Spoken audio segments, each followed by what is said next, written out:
यह है दुनिया का सबसे काला तरीन रंग जिसका नाम है विंटर ब्लैक और ये खुद पर पड़ने वाली 95.96% लाइट को एब्जॉर्ब कर लेता है, मेरे फ्यूचर से भी ज़्यादा डार्क। और सिर्फ 0.04% लाइट को ही रिफ्लेक्ट कर पाता है और यही वजह है कि ये इतना ज़्यादा ब्लैक है कि आपको अंधेरे के अंदर ये बिल्कुल नज़र ही नहीं आएगा। ये BMW कार जो आप देख रहे हैं ये विंटर ब्लैक कलर के अंदर ही बनाई गई है, लेकिन BMW कंपनी इसको बेचती नहीं है। इसकी वजह यह है कि रात के अंदर नज़र नहीं आता तो कोई भी क्रिमिनल किसी भी तरह की क्रिमिनल एक्टिविटी करके पुलिस को धोखा देकर एक साइड पे गाड़ी लगा के आराम से पूरी रात उसमें सो सकता है, लेकिन पुलिस बेचारी को पता ही नहीं चलेगा। यह है वुगल कॉप बर्ड ऑफ पैराडाइज जो कि अपने पंखों पर पड़ने वाली 95% रोशनी को एब्जॉर्ब कर लेता है, यानी इसके पंखों के अंदर कुदरती तौर पर यह विंटर ब्लैक कलर मौजूद है। लेकिन अगर आप अपने दोस्तों में किसी ऐसे शख्स को जानते हैं जो कि इस परिंदे को या फिर इस ब्लैक गाड़ी को भी टक्कर दे सकता है तो उसे ज़रूर मेंशन करें और कुछ भी मत कहें। आइंस्टाइन को 20वीं सदी का अजीम तरीन साइंटिस्ट माना जाता है। रिलेटिविटी और क्वांटम थ्योरी पर इनकी रिसर्च ने मॉडर्न साइंस को बदल कर रख दिया। लेकिन आप में से बहुत कम लोग ऐसे हैं जो कि इनकी तस्वीर के अलावा इनकी असल आवाज़ को भी सुन चुके हैं। ये वीडियो आइंस्टाइन की असल आवाज़ और उस लेक्चर की है जो कि वो थ्योरी ऑफ रिलेटिविटी पर दे रहे थे। ज़रा इनकी आवाज़ को गौर से सुनिएगा। उजड़ गए वो बाग जिनके लाखों माली थे, गए जब सिकंदर दुनिया से उनके दोनों हाथ खाली थे। कंजवी बनाने वाले आल मशहूर कारीगर खुरम बट बिल्लू जट ते अली हमजा दाता साहब दी नगरी लाहौर दे रहन वाले। सॉरी, ये है original one. And not least upon the Germans of the fate of these innocent people. उबला हुआ अंडा मांग रहा है। लेकिन जाते जाते उनकी ये मशहूर कहावत जरूर सुनते जाएं। उनका कहना था कि क्या आप जानते हैं कि चाइना ने बांस के DNA को गन्ने के अंदर डालकर इसकी एक नई नस्ल तैयार की है जो कि देखने के अंदर तो बांस जैसी लगती है लेकिन खाने के अंदर गुड़ की तरह मीठी है। इस गन्ने की नई नस्ल के अंदर इतना ज़्यादा रस मौजूद है कि आप इसको निचोड़ भी सकते हैं। इसका रंग सुनहरा होने के साथ साथ ये सॉफ्ट और मीठा दोनों होता है। फ्रूट्स के अंदर जेनेटिक मॉडिफिकेशन की वजह से चाइना के अंदर कोई भी फ्रूट अब खट्टा रहा ही नहीं है। इन्होंने खट्टे से खट्टे फल को भी शहद की तरह मीठा बना दिया है। आम का साइज बढ़ाकर इसके अंदर से तो गुठली तक गायब कर दिया है। वैसे तो दुनिया के अंदर तकरीबन हर तरह के रंगों के अंगूर पाए जाते हैं, लेकिन चाइना के अंदर इन अंगूरों को इतना लंबा कर दिया गया है कि जो कि आपकी उंगली के बराबर बनते हैं, इसीलिए इनको फिंगर ग्रेप्स कहते हैं। जबकि अगर एप्पल्स की बात करें तो यहाँ पर चाइना के अंदर आपको हर एक कलर के अंदर एप्पल देखने को मिल सकते हैं। इन लोगों ने चीकू का साइज बढ़ाकर इतना बड़ा कर दिया है जो कि देखने के अंदर पपीते जैसा लगता है। इन लोगों ने हर चीज का साइज बढ़ा लिया है सिवाय अपनी आंखों के। मेरे ख्याल में ये लोग नेचर से छेड़छाड़ करके केमिकल से बने फ्रूट्स तैयार कर रहे हैं जिनके अंदर वो न्यूट्रिशन नहीं होगी जो कि कुदरती तौर पर फलों के अंदर मौजूद होती है, जबकि कुछ लोग इसको एग्रीकल्चर रेवोल्यूशन कह रहे हैं। लेकिन आपको क्या लगता है, मुझे कमेंट सेक्शन के अंदर जरूर बताना। क्या आप जानते हैं कि कमर्शियल एयरक्राफ्ट की स्पीड 30 से 45 हज़ार फीट ऊंचाई पर 1000 किलोमीटर पर घंटा तक होती है, क्योंकि जैसे जैसे हम ऊंचाई पर जाते हैं तो हवा की फ्रिक्शन वहां पर कम होने लगती है, जिसकी वजह से ना सिर्फ एयरक्राफ्ट को फ्यूल की बचत होती है बल्कि एयर ट्रैफिक और मौसम की भी डिस्टर्बेंस नहीं होती। लेकिन ज़मीन से देखने पर हमें ऐसा महसूस होता है कि जैसे ये एयरक्राफ्ट हवा के अंदर ही रुका हो या फिर बहुत ही आहिस्ता स्पीड से मूव कर रहा हो। एक एक्सपेरिमेंट के दौरान जब एक्सट्रीम हाई एटीट्यूड पर एक कैमरा को खला के अंदर भेजा गया तो इसने अचानक से ये फुटेज रिकॉर्ड की जिसके अंदर एक कमर्शियल एयरक्राफ्ट को देखा जा सकता है कि वो किस कदर तेजी से और किस कदर स्पीड से गुजर रहा है, जो कि हमें ज़मीन पर देखने पर महसूस ही नहीं होती।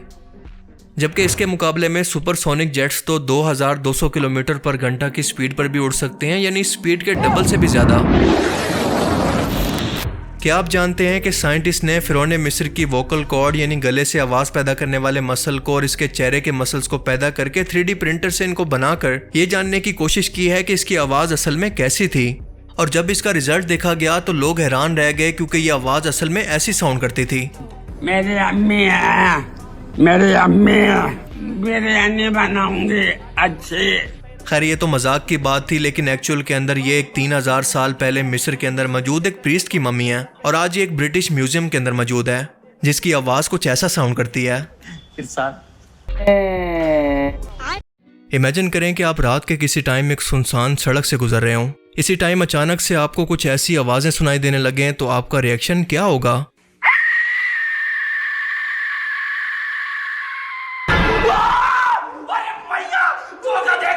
इंसानी लाशों के चीखने की आवाज़ों वाली ये सिटी असल में साल 1999 के अंदर साउथ अमेरिका में रहने वाली एक कदीम तहजीब के खंडरात से मिली है, जिन्हें अज़टेक वॉरियर कहा जाता, और इस सिटी को डेथ विसल भी कहा जाता है, जिसे अब तक मिलने वाली सबसे खतरनाक तरीन विसल का नाम दिया गया है। शुरू में आर्कियोलॉजिस्ट को ये कोई खिलौना लगा, लेकिन इसे बजाने पर कुछ ऐसी खौफनाक आवाज़ें पैदा हुई जैसे ये रूहों को बुला रही हो। एज़टेक सिविलाइजेशन के मुताबिक ये सिटी इनके हवा के देवता, जिसका नाम था एक्टल, उसके नाम पर दी जाने वाली कुर्बानी से पहले बजाई जाती। 1999 के अंदर मिलने के बाद रिसर्चर इसे 15 साल तक एक खिलौना ही समझते रहे, लेकिन आखिरकार जब इसे पहली बार बजाया तो इसे बजाने वाले की कुछ ऐसी हालत हो गई थी।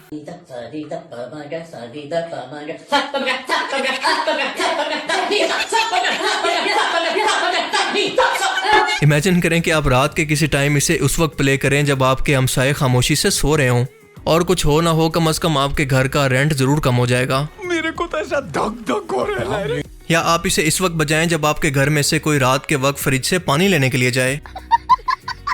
स्टूडेंट्स पेपर से एक दिन पहले जब इन्हें पता चले कि ये भी नहीं आता और ये भी नहीं आता और शर्म भी नहीं आती।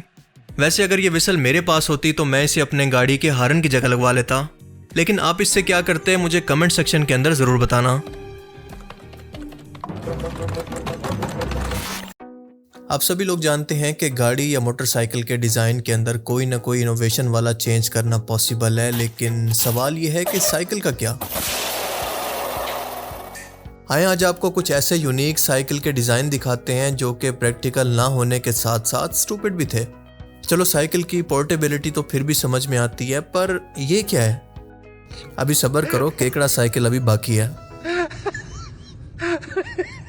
फिर ये है आधे टायरों वाली बाइक जो कि इस महान साइंटिस्ट ने इजाद की थी, और ये चलती तो है लेकिन इतना स्लो कि पैदल बंदा इससे आगे निकल जाए। फिर दूसरी है ये पैडल के बगैर साइकिल, जिसके अंदर ना तो पैडल है ना कोई सीट, और ये साइकिल से ज़्यादा कोई टॉर्चर देने वाली मशीन लगती है। और ये सोचकर बनाई गई थी कि चलने वाला खुद भी चले और साइकिल को भी अपने कंधों पर उठाकर इसके साथ चले। मतलब सवाल ये पैदा होता है कि ये बंदा इस साइकिल को लेकर जा रहा है या फिर ये साइकिल इस बंदे को। फिर ये है एक बड़े और एक छोटे टायर वाली साइकिल जो कि आपने अक्सर कार्टून्स के अंदर देखी होगी। ये उस वक्त एग्जिस्ट करती थी जिस वक्त साइकिल को इजाद किया गया था, यानी उस टाइम के अंदर जब गियर्स भी इजाद नहीं हुए थे। और जरा देखें ये कितनी ऊंची है, जिस पर बैठकर आपको सबसे पहले यही ख्याल आएगा, अरे मुझे चक्कर आने लग गया। और आपकी तरह भी इसको देखकर मेरा यही सवाल था कि इसको बनाया क्यों गया।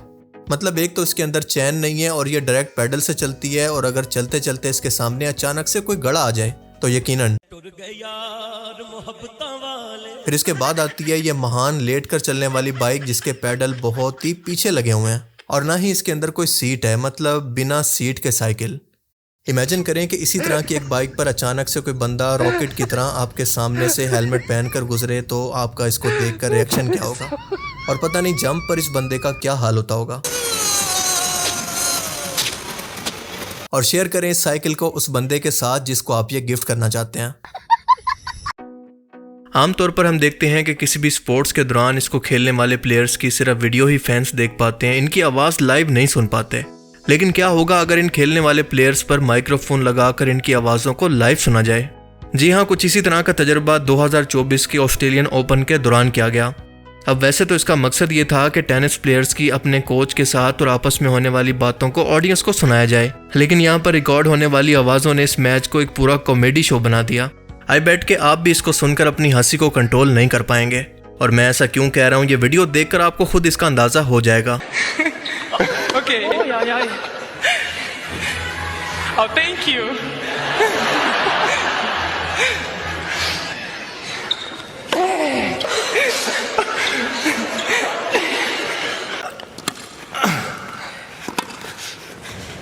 Not to me, man.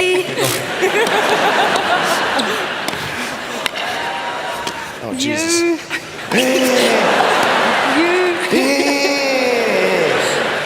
Oh, no, no, not there!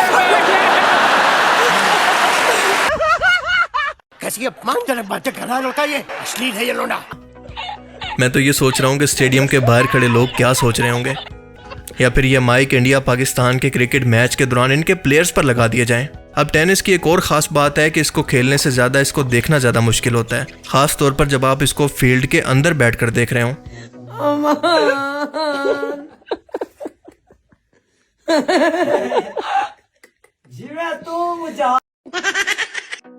China 21वीं सदी की टेक्नोलॉजी को लीड करता है और दुनिया का कोई भी मुल्क इसके आसपास भी नहीं है।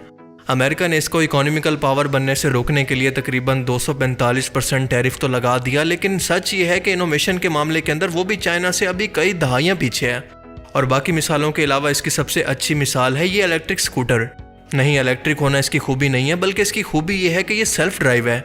जी हाँ, ये खुद ब खुद चलता है जैसे टार्जन की कार चला करती थी। और ये स्कूटर इतनी ऊंची जगहों से जंप लगाकर भी स्टेबल रहती है कि आंखों पर यकीन करना मुश्किल है। मज़े की बात यह है कि ये खुद अपना स्टैंड उठा और लगा भी सकती है, ये रश के अंदर आसानी से गुजर सकती है और खुद रास्ता भी तलाश कर सकती है, खुद ब खुद पार्क भी हो सकती है। लेकिन बस कमी यह है कि ये आपको अपने हाथों पर या कंधों पर उठाकर अपने ऊपर बिठा नहीं सकती। इस इलेक्ट्रिक स्कूटर को डिज़ाइन किया है चाइना की मशहूर कंपनी Xiaomi ने और इसका नाम रखा है 9bot इलेक्ट्रिक स्कूटर। और इसको ख़रीदने का मतलब यह है कि आपको स्कूटर की कीमत के अंदर एक पर्सनल ड्राइवर भी मिल सकता है। ये 65 किलोमीटर पर घंटा की स्पीड तक चल सकती है और इसको ऑर्डर देने के लिए बस आपको वॉइस कमांड देने की ज़रूरत है और इसके बाद ये आपके सारे काम खुद कर सकता है। पर इसको देखने के बाद मेरे माइंड में ये सवाल पैदा होता है कि अगर हर काम ये स्कूटर खुद से करेगा तो इस पर बैठने वाला इंसान क्या करेगा? भाई उसको फिर स्कूटर पर ही बेड लगा दो। इमेजिन करो कि अगर ये स्कूटर इंडिया और पाकिस्तान के अंदर इंपोर्ट हो जाए तो पाकिस्तान के अंदर तो कंफर्म है कि इसका मज़ार बनेगा और इंडिया के अंदर इसका नया गॉड अनलॉक हो जाएगा। बस इस स्कूटर का नुकसान ये है कि जिस दिन इसको आपकी कोई बात बुरी लग गई या फिर ये आपसे नाराज़ हो गया तो ये खुद ही घर छोड़कर चला जाएगा। और ये भी मुमकिन है कि सफ़र के दौरान ये अचानक से कहीं और जगह मोड़कर आपको गंदे नाले के अंदर फेंक आए। और ये भी मुमकिन है कि अगर आपने इसकी किस्तें टाइम पर न दी तो ये आपको किसी भी रास्ते से डीलरशिप पर सीधा ले जाएगा और आप बेचारे बस यही बोलते रह जाओगे। चूना लगा दिया। खैर, क्या आप इस स्कूटर को खरीदना चाहेंगे और किसके लिए? मुझे कमेंट करके ज़रूर बताना।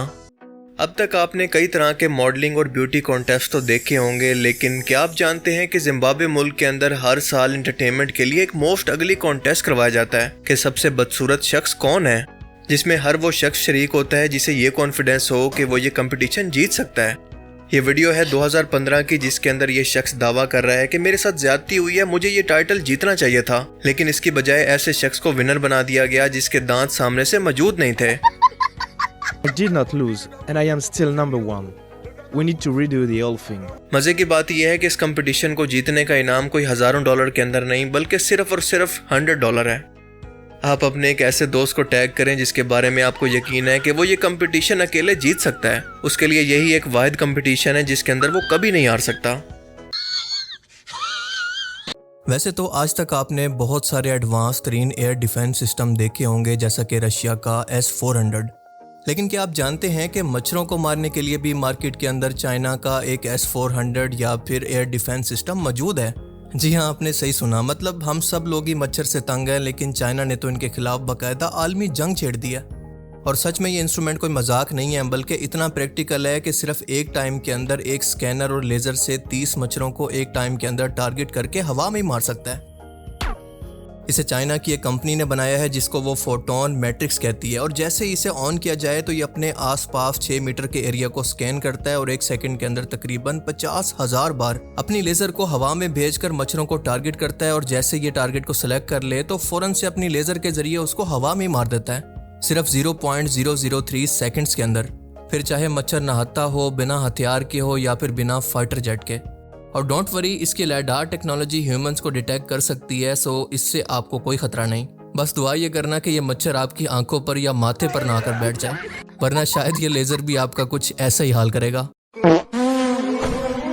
गया, बाय बाय, टाटा, गुड बाय। इमेजिन कि ये बंदा जो कि आराम से चाय पी रहा है, मच्छर हवा में मरने के बाद सीधा इसके जूस के अंदर आकर गिर जाए।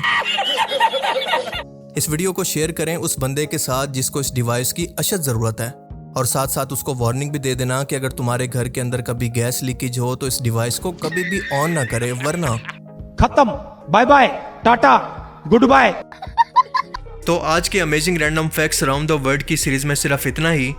आपको इनमें से सबसे अमेजिंग फैक्ट्स कौन सी लगी और क्यों? अपनी कीमती राय का इजहार कमेंट सेक्शन में ज़रूर करें। Thanks for watching this video.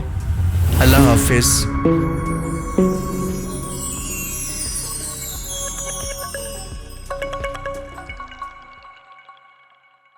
खत्म, बाय बाय, टाटा, गुड बाय, गया।